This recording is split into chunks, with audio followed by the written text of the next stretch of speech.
Bueno, buenos días a todos. Vamos a dar por comienzo a el último comité del año de este Comité Molecular de Tumores Urooncológicos. Como siempre es un placer a todos los que están presentes y nos acompañan y nos apoyan en esta edición. Este es un comité distinto porque no vamos a hablar tanto desde un caso clínico, sino que lo vamos a hablar más desde una discusión de un artículo que hemos participado, pero algo de un caso clínico vamos a hacer. Bueno, como todos ustedes saben, el cáncer de próstata es un tumor muy frecuente, es el tumor más frecuente en el hombre y el tumor que genera mayor mortalidad en el hombre en Latinoamérica. Y partiendo de este caso clínico hipotético, teniendo en cuenta un paciente de 72 años que debuta con enfermedad metastásica de novo, que en contexto de dolor lumbar le hace un laboratorio, tiene un PSA alto y ahí le piden una tomografía y un centellograma que muestra 6 lesiones óseas, alguna de esas lesiones en el esqueleto extraxial. Mariano, ¿qué harías vos en una situación así? En general, ¿no? Estamos hablando Sí, que sí, sí. Mira, no lo voy a traslado. rumbear desde ahora hacia la parte molecular y contestando bien cuadrado y clínicamente. Si este Bien. paciente considero que tolera la quimioterapia, que es la primera pregunta que me hago, 12 Taxel con un inhibidor de la vía androgénica. Por el alto Muy volumen y el alto riesgo, si bien quizás algún datito puede llegar a faltar, como el Gleason, con una pregunta sola te diría que si tolera Docetaxel y lo creo fit para la quimioterapia, probablemente no dudaría en por lo menos discutir con él el agregado del Docetaxel al esquema basal del inhibidor de la vía androgénica más el bloqueo, ¿no? bueno. Que eso es También por otro innegociable. lado, uno podría decirte que tiene 72 años, que el agregado de abiraterona es en los pacientes menores de 70 años, porque es un gris, termina en ese gris que cuando uno ve cómo se vota el APCC en una situación así, tenés con la mitad de los pacientes que harían solamente tratamiento con ARPI y análogos, y casi la otra mitad que haría ARPI, análogos y docetaxel tal cual como dijo Mariano. Entonces, sin duda esas son las dos opciones que uno podría plantear. Pero entonces uno dice, ¿cuáles son las herramientas que tengo para poder elegir en la secuenciación de este tratamiento? Un poco como ha mostrado Mariano en otras charlas, las características, la forma de presentación. Esto quiere decir, si o si es recurrente, o si es de alto volumen de acuerdo a los criterios de Charter, o si es de bajo volumen, son criterios que nos ayudan a tomar la decisión terapéutica. Ana, si podés, apagame la cámara de Fátima, por favor. Y ustedes pueden ver cómo en la curva de sobrevida podemos ver que aquellos pacientes con enfermedad de alto volumen, ¿sí? Y enfermedad de novo son los que tienen una sobrevida global mediana menor, aproximadamente de 3 meses, y la contrapartida sería aquellos pacientes con enfermedad recurrente y de bajo volumen, que son los que tienen una sobrevida global mediana mayor de casi 8 años. Entonces, uno de los criterios que clásicamente usamos para elegir cuál es la forma de tratar a nuestros pacientes es las características clínicas a la presentación. Por otro lado, sabemos que si el paciente se presenta con enfermedad metastásica de novo o recurrente pero polimetastásica u oligometastásico o solamente recaída bioquímica, esto impacta directamente con el pronóstico y esto está relacionado con los genes que están prendidos o apagados en esta enfermedad. Entonces, no hay duda que la correlación clínica tiene cierta correlación biológica, pero no es lo suficiente la correlación clínica para terminar de entender las características biológicas de cada uno de estos pacientes. Entonces, en este contexto, ¿qué pasa si el paciente tiene BRCA mutado? ¿Qué pasa si es inestable? ¿Qué pasa si tiene P53 mutado de inicio? ¿Qué pasa si tiene el gen de retinoblastoma alterado? ¿Qué pasa con muchos datos moleculares que de a poco nos van haciendo una ensalada y que es difícil terminar de elegir el mejor tratamiento en el paciente individual? Teniendo en cuenta todo esto, podemos ver la presentación de Barcelona de ESMO 2024, donde se presentan los datos del Decipher como predictor de beneficio con el agregado al docetaxel a la terapia de deprivación androgénica. Entonces, uno puede tener un biomarcador que sea pronóstico, ¿sí? Que nos diga cómo le va a ir a la población, por ejemplo, la presentación clínica, si el paciente tiene alto volumen de enfermedad o si es de novo, o un biomarcador que es predictivo, que es aquel que nos va a decir si tal tratamiento le va a servir más o menos a ese paciente. Entonces, ¿cómo podemos usar para tener un biomarcador pronóstico y predictivo para saber a qué paciente intensificar y a qué paciente hacerle quimioterapia o no? Como ustedes saben, el STAMPEDE es un conjunto de ensayos clínicos que evalúan tanto docetaxel como abiraterona en pacientes con cáncer de próstata eh, metastásico o enfermedad de alto riesgo, y que en distintas etapas fueron evaluando al agregado de ADT, que era el estándar de tratamiento, el agregado de abiraterona si no, el agregado de docetaxel si no, y eventualmente la combinación. Lo que podemos ver es que se usó de forma retrospectiva los datos de las características clínicas de los pacientes, de los tacos de estos pacientes, hizo una revisión central de la hematoxilina y eosina para seleccionar qué parte del tumor se iba a microdisecar, y posteriormente se hicieron los arrays. Acá podemos ver que de los pacientes que hicieron docetaxel, la mitad de los pacientes hizo solo ADT y la otra mitad hizo ADT más docetaxel. Y de los pacientes que hicieron abiraterona, también más o menos la mitad de los pacientes hizo solo ADT y la otra mitad ADT más abiraterona.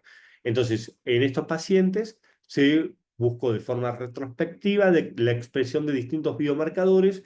Dentro de los biomarcadores tenemos el PAM50, que sería parecido al que se usa en cáncer de mama, que nos mostró que tener un PAM50 luminal B elevado se correlacionaba con mayor beneficio con el docetaxel, mayor beneficio con el agregado de la quimio. También tenemos como, por ejemplo, el Decipher elevado se correlacionaba con mayor beneficio con el agregado de la quimioterapia. Y lo que evaluaron ellos es que, analizando los RNAs mensajeros de 22 genes, se podía establecer una mayor alteración, un mayor score en el Decipher de acuerdo a la presentación clínica del paciente. Los pacientes con la enfermedad localizada en los negativos habitualmente tienen un score más bajo, y los pacientes con enfermedad metastásica, sobre todo de alto volumen, un score más alto. Entonces hubo una clara correlación entre el score del Decipher y la presentación clínica. Por otro lado, podemos ver cómo, teniendo en cuenta distintas características biológicas de distintos genes, cómo el Decipher se correlacionó, un Decipher alto, con una mayor agresividad clínica y mayor probabilidad de enfermedad metastásica. Entonces, hay una clara correlación entre mayor agresividad biológica, mayor riesgo de enfermedad metastásica y mayor score de Decipher. Y acá lo que preguntan los autores es, teniendo en cuenta que en los pacientes que recibieron abiraterona, ¿cómo le fue si el score de Decipher fue alto o bajo? Y acá podemos ver en las dos curvas cómo cuando el score de Decipher es alto, el agregado de abiraterona genera un claro beneficio con un hazard ratio de 0,44, pero incluso en aquellos pacientes donde el Decipher es bajo, el agregado de abiraterona también tiene beneficio. Es verdad que el intervalo de confianza empieza a tocar el 1, pero son menos pacientes y considera que no hay un comportamiento dispar del biomarcador de acuerdo a si el score es alto o es bajo cuando se recibe abiraterona. En cambio, cuando se recibe el tratamiento con docetaxel, podemos ver que aquellos pacientes con un Decipher alto tienen un claro beneficio con el agregado de docetaxel, un hazard ratio de 0,64, pero se pierde el beneficio en aquellos pacientes con un Decipher bajo. Y acá podemos ver que categóricamente la población que se beneficia con el agregado de quimioterapia docetaxel es aquella que tiene un score de Decipher alto. Entonces, después pregunta al revés, ¿qué pasa en los pacientes de bajo volumen de acuerdo a los criterios de Charted? Entonces, en todos los pacientes con bajo volumen de Charted, ven cómo se comporta el Decipher. Y si el Decipher fue alto, el agregado de docetaxel tuvo un claro beneficio, incluso en aquellos pacientes con enfermedad de bajo volumen, pero si el Decipher fue bajo, agregar docetaxel no aportó beneficio. Todo lo que está diciendo que la biología está por encima que la carga de enfermedad. Y lo mismo se preguntan con enfermedad de alto volumen de acuerdo a los criterios de Charter. Aquellos pacientes con un Decipher alto tuvieron mayor beneficio con el agregado de quimioterapia con docetaxel. En cambio, aquellos pacientes con un Decipher bajo, por más que fuesen enfermedad de alto volumen, no tuvieron beneficio con el agregado de docetaxel. Acá lo que podemos ver es dos cosas. Que claramente el score de Decipher es un factor predictivo de beneficio con docetaxel, y por otro lado, el factor, o el score, perdón, de Decipher es un score pronóstico. Tener un Decipher alto implica un peor pronóstico que tener uno bajo. Entonces, predictivo de beneficio a la quimioterapia y pronóstico en todos los pacientes. Como conclusión de este trabajo, concluyen que la firma genética puede identificar su grupo de tumores con peor pronóstico y que los pacientes con alto score de esta clasificación molecular se beneficiaron con el agregado de abiraterona, si bien tienen peor pronóstico, y que claramente aquellos con el score de alto riesgo tuvieron mayor beneficio con el agregado de la quimioterapia. ¿Tá? Y esto sería racional para que a futuro usarlo en ensayos clínicos para seleccionar la población que se beneficiaría más con un triplete. Entonces, pero ¿cómo hacemos para que en países pobres como el nuestro podamos usar un score semejante cuando el precio del Decipher es aproximadamente $4.000? ¿Existe alguna alternativa? ¿Podemos usar algún otro tipo de estratificación de riesgo que nos ayude a saber qué paciente se podría beneficiar? Y es en este contexto que se presentó este trabajo, que lo que identifica es una firma génica que pone de manifiesto algunos rasgos neuroendocrinos y vías moleculares de stemness, eh, de stem cells, y eso se correlaciona con pronóstico. Entonces, para hacer este trabajo, lo que se identificó es, por una búsqueda bibliográfica, 144 genes que se correlacionaban con estas características troncales de la célula tumoral en la literatura, y se evaluaron unas, 1, 2, 3, 4, 5, unas 8 bases de datos abiertas de pacientes con cáncer de próstata secuenciados, que podían ser con enfermedad localizada o metastásica, con tejido prostático normal, con tejido tumoral, etcétera,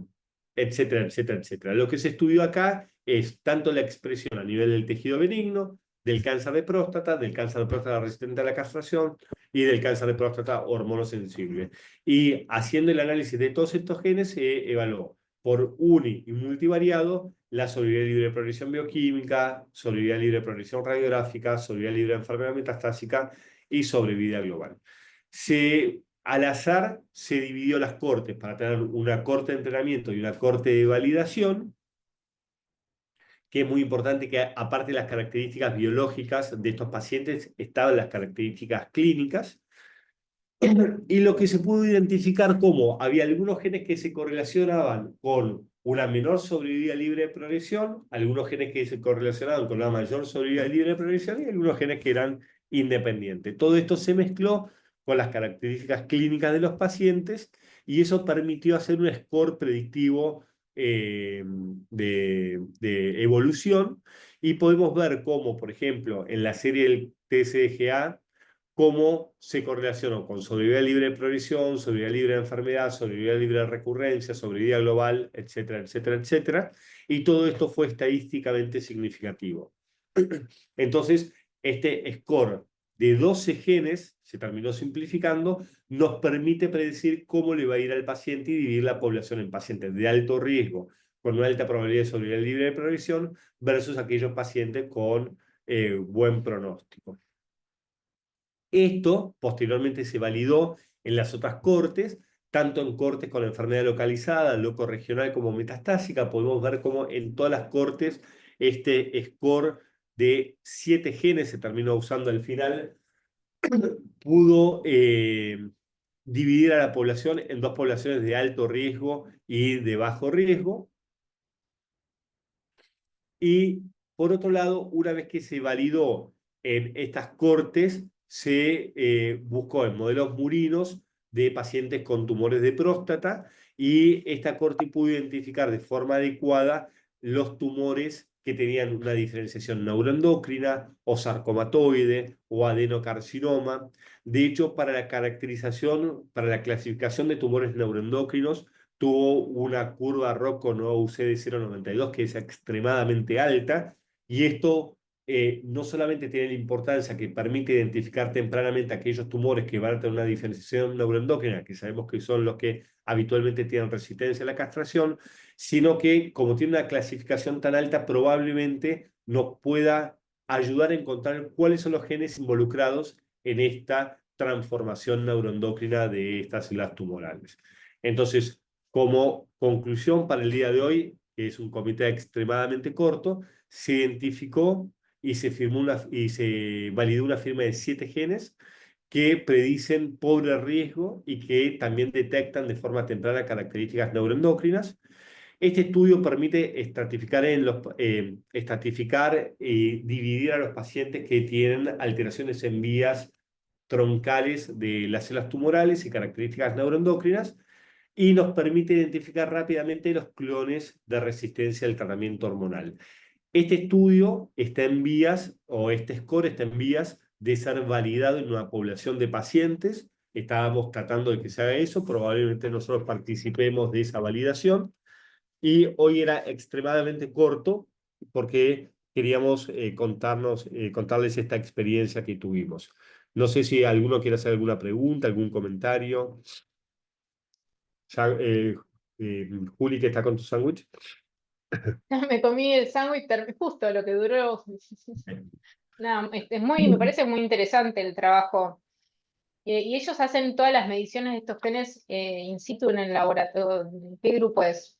¿Dónde es Este físicamente? grupo es un grupo del CONICET de la Facultad de Ciencias Exactas de la UBA, que en este trabajo puntual lo que hicieron en realidad es bajar las bases de datos libres Mm, en pacientes con cáncer de próstata, y todo este trabajo es un trabajo de bioinformática.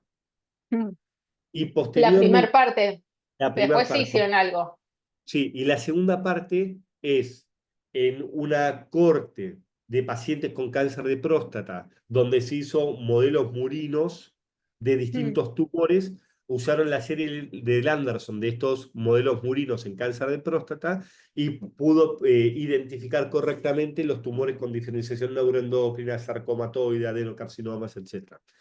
Esta está validado en cortes abiertas, no está validado en una población todavía real sí. fuera de esta, Pero ¿no? ¿y los estudios cómo se los van a hacer? Tipo, ¿qué tipo, o sea, de estudios hay? Digo, van a Estos medir ARN son mensajero de distintos 7 genes. genes, son 7 genes y se puede usar por PCR. Lo que tiene Mm, esto es que va a permitir, si termina validándose en una población, será de estos estudios, va a permitir un acceso para hacer esto a cualquier laboratorio que tenga una PCR. sí, Entonces no, va a tener está buenísimo. una accesibilidad realmente muy importante. Vos pensás que el score que usa el Decipher son 22 genes, ¿está? Esto usa solamente 7 genes, o sea que simplifica bastante la corrida. No, no. Y además es espectacular cómo le dan la vuelta para usar recursos abiertos, digamos. 100%. Tan espectacular que uno Porque, dice, ¿cómo se me ocurrió antes? no, bueno, es muy difícil igual, o sea, hacer Está todo clarísimo. lo que va en, digamos, como de inteligencia artificial, armar los algoritmos, el testeo, digo, tenés que estar en ese mundo y dedicarte, te diría 100%. eso, porque, o sea, Sí, imagínate nosotros poniéndonos, o sea, lo mío apenas puedo procesar tus muestras, pero viste que activé. No sé si ya sí, sí, dejamos lo de vi. grabar, ¿no? Podemos ya No, dejar de No, todavía estamos grabar. no, no, no, no. Seguimos grabando. Todavía estamos grabando con algunos invitados, pero después lo vemos. Pero vi que activaste nuestro proyecto Sí, espectacular.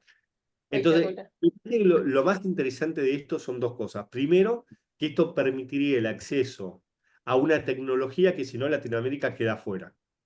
Segundo punto, que por lo menos el Decipher permitió identificar la población de pacientes que se benefician de la intensificación del tratamiento.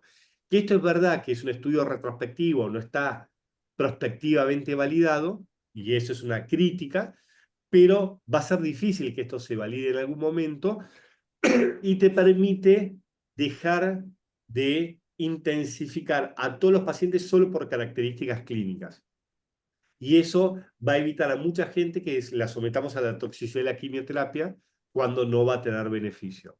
Creo Por eso, que vos, Fede, salteándote la parte predictiva o la validación de lo predictivo, suponiendo que lo tenemos, vos la aplicabilidad que le ves es claramente en lo que hablamos al principio. Por ejemplo, en pronóstico de pacientes con cáncer sensible a la castración para identificar las formas moleculares más agresivas. Ese es un ejemplo de la aplicabilidad que más deberías.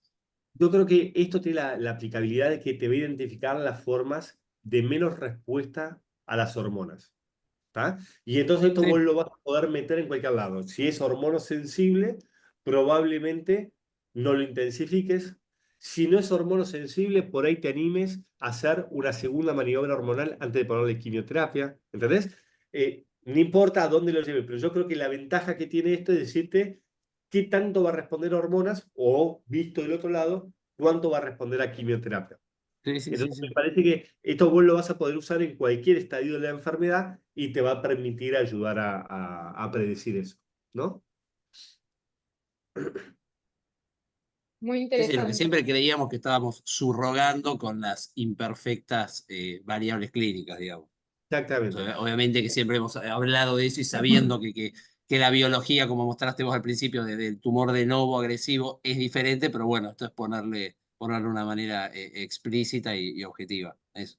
Sí, sí, y Mm. creo que lo más rico que tiene es esto que estás diciendo vos, que es una forma de que hasta hace poquito era presentación clínica, sea volumen o de novo, mata cualquier otra cosa. Sí. Sí, sí, es como que ya entendíamos que eso era un subrogante quizás Sí, de una biología más agresiva, pero bueno, no seguíamos valiendo nada más de contar las lesiones óseas o seguimos. exactamente. Y esto lo que te dice es, atrás de todo eso hay algo más que uno puede empezar a explorar ahora, lo que pasa que con una forma que tiene un acceso muy limitado, porque ¿cuántos son los pacientes que pueden pagar $4.000 para ver si uno le puede sumar o no quimioterapia, o si le debe sumar o no quimioterapia? Porcentaje bajito. Y aparte, ¿cómo haces el estudio? ¿Cuándo tenés los resultados del estudio? Todas esas cosas. En cambio, esto, si termina siendo una PCR, por ahí, el día de mañana, Juli, en una semana nos tiene el resultado y nos dice, no, mira, este paciente no hay que intensificarlo. No llámese, no le Nunca va haga a ser en quimio, una semana, va a haber que estar suspender llamando a el la gente. docetaxel. Dice, Sí, exactamente. bueno, Por lo muy que, similar a los scores de mama, ¿no? Obvio. sí, me parece, pero de vuelta, fíjate que los scores de mama, todos esos, uno tiene que mandar el tejido afuera. Sí, sí, No, sí, no, me no hay refiero a uno la que se haga. aplicabilidad clínica Sí. a la aplicabilidad Esto clínica de reemplazarlo a lo imperfecto de los criterios es un clínicos y 100%. anatomopatológicos como era en mama de riesgo por las bases moleculares, obvio. Y eso que uno lo va a poder hacer en un laboratorio de mediana complejidad. Encima le suma esa Sí, ventaja. sí, sí, no, una plataforma ya estandarizada que hay que mandarlo afuera. Así es. Nosotros este viernes, Mariano, te digo para tenemos una reunión con este grupo, no me acuerdo la hora, después lo vemos. Si Juli vos estás libre después, igual ya queda para hablar aparte, te podemos sumar esa reunión si te interesa. Sí, no sé, ¿a qué hora es? A ver No me si acuerdo, puedo. pero después te digo, creo que a las 10. Dale, decime. Dale. Dale, está Bueno, bueno. muchas gracias. Este fue el último comité del año. Es un comité atípico porque lo que hicimos es no tanto a través de un caso clínico, pero es parte de un proyecto que participamos nosotros. Y me parece que es otra forma de mostrar que conociendo más de la biología molecular, metiéndonos en biología molecular, aprendiendo de los que hacen biología molecular, uno esto lo puede volcar a la asistencia cotidiana. Bueno, muchas gracias a todos los que nos han apoyado todo este año. Muchísimas gracias a nuestros sponsors que nos permiten llevar adelante este comité por tercer año consecutivo y esperamos que el año que viene los veamos a todos. Hasta luego, muchas gracias a todos. Hasta luego. Chao. Hasta luego. Adiós.